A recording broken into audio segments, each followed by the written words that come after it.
What if the most bombed battlefield of the Vietnam War was not a victory? In the summer of 1972, the United States unleashed more firepower on one small city than on many nations in World War II. B-52s, naval guns, endless artillery, and yet, for 81 days, the enemy did not break. So the question remains, if overwhelming force failed at Quang Tri, what did victory really mean? By 1972, the United States believed the Vietnam War had entered its final, manageable stage. American ground troops were steadily withdrawing under the policy of Vietnamization. Responsibility for the war was being transferred to the Army of the Republic of Vietnam, ARVN. Washington hoped that with air power, advisors, and material support, South Vietnam could hold. Then came the spring of 1972. In March, North Vietnamese forces launched what Americans called the Easter Offensive, a large-scale conventional invasion across three major fronts: Quang Tri Province in the north, the Central Highlands, the southeastern approaches toward Saigon. Of all these fronts, Quang Tri shocked American planners the most. Within weeks, ARVN defenses collapsed. By May 1972, all of Quang Tri Province had fallen into North Vietnamese hands. For the United States, this was not just a battlefield loss, it was a political crisis. Quang Tri was not South Vietnam's largest city. It was not an economic hub, but it carried enormous symbolic weight. It was the northernmost province of South Vietnam, just below the demilitarized zone. Its fall suggested that Vietnamization might be failing at the worst possible moment. And at the heart of Quang Tri stood the ancient Citadel. The Quang Tri Citadel was militarily obsolete by modern standards, but in 1972, it became something else. A symbol of territorial control, a bargaining chip for the Paris peace talks, a test of credibility for U.S. strategy. American leaders concluded that retaking the Citadel was essential, regardless of cost. The counterattack was named Operation Lam Son 72. From the American perspective, it represented the full application of U.S. military doctrine: 35,000 ARVN troops committed to the assault, tanks, artillery, and mechanized infantry. Massive U.S. air support, including tactical aircraft, naval gunfire, and most decisively B-52 strategic bombers. The assumption in Washington was clear: no force on Earth could withstand this level of firepower for long.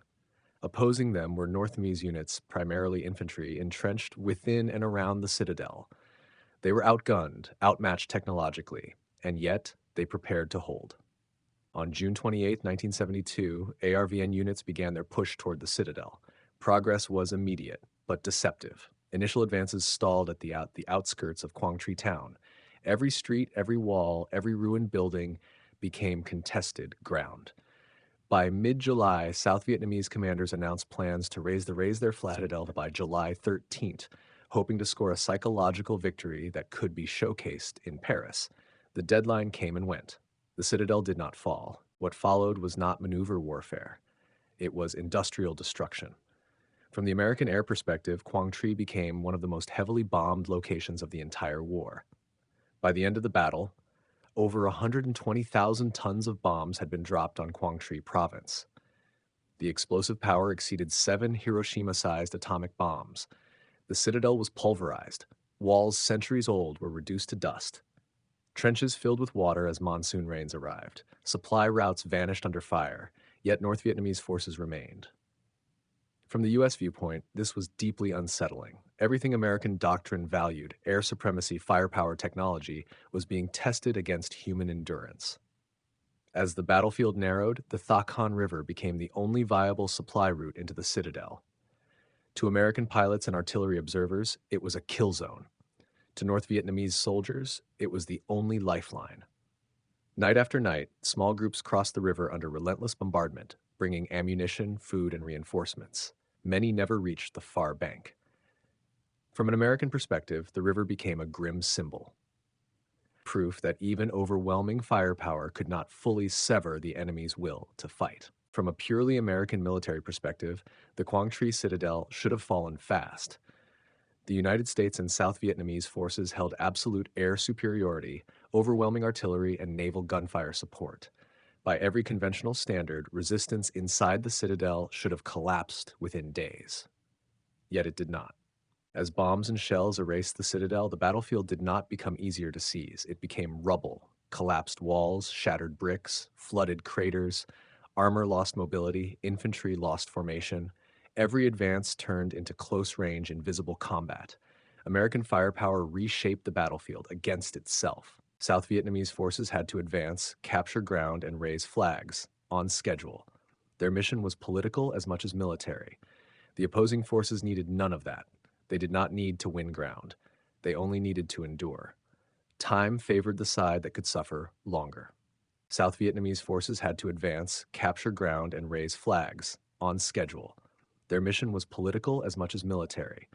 The opposing forces needed none of that. They did not need to win ground. They only needed to endure. Time favored the side that could suffer longer. American doctrine assumed that overwhelming firepower would break enemy will. Quang Tri challenged that belief. The more destruction rained down, the more resistance adapted, underground, dispersed, invisible. Technology could kill. It could not compel surrender. When opposing forces withdrew in September 1972, it appeared on paper to be a defeat. But the timing told another story. The withdrawal aligned precisely with breakthroughs in the Paris peace talks. It suggested choice, not collapse. Who then was controlling the war's tempo? Official reports focused on statistics, casualty figures, tonnage of bombs dropped. On paper, attrition looked favorable. Inside the Pentagon, a quieter question emerged. If the enemy was losing so many men, why were they still fighting? After Quang Tri, the language of victory faded. It was replaced with phrases like acceptable outcome and honorable exit. Vietnamization proved unable to stand alone. Air power proved unable to control ground reality. There was no longer a military solution, only a political one. Quang Tri never became a defining image in American public memory. No helicopters lifting off rooftops, no single moment of collapse, but inside strategic circles, its impact was unmistakable. It revealed that endurance could defeat superiority. Quang Tri showed that modern war is not decided by machines alone. It is decided by how much pain one side is willing to absorb. At that moment, the United States began to recognize the limits of its military power. Quang Tri did not end the Vietnam War, but it marked the point when ending the war became inevitable, not because America lacked strength, but because strength alone was no longer enough. Quang Tri was not just a battle, it was a question the war never answered. If overwhelming firepower could not decide the outcome, if endurance mattered more than territory, then what does victory really mean? Was Quang Tri a battlefield loss, or the moment the war itself began to end? That question still divides historians, veterans, and policymakers today. Now we want to hear from you. Do you believe Quang Tri proved the limits of American military power? Or was it simply a political battle that could never be won by soldiers alone? Share your perspective in the comments below. Your voice matters. If you found this analysis valuable, consider giving the video a like. It helps this channel continue telling the stories that history often leaves unfinished. And if you want deeper, honest examinations of wars beyond headlines and slogans, subscribe to the channel. Because understanding the past is the first step toward understanding the present.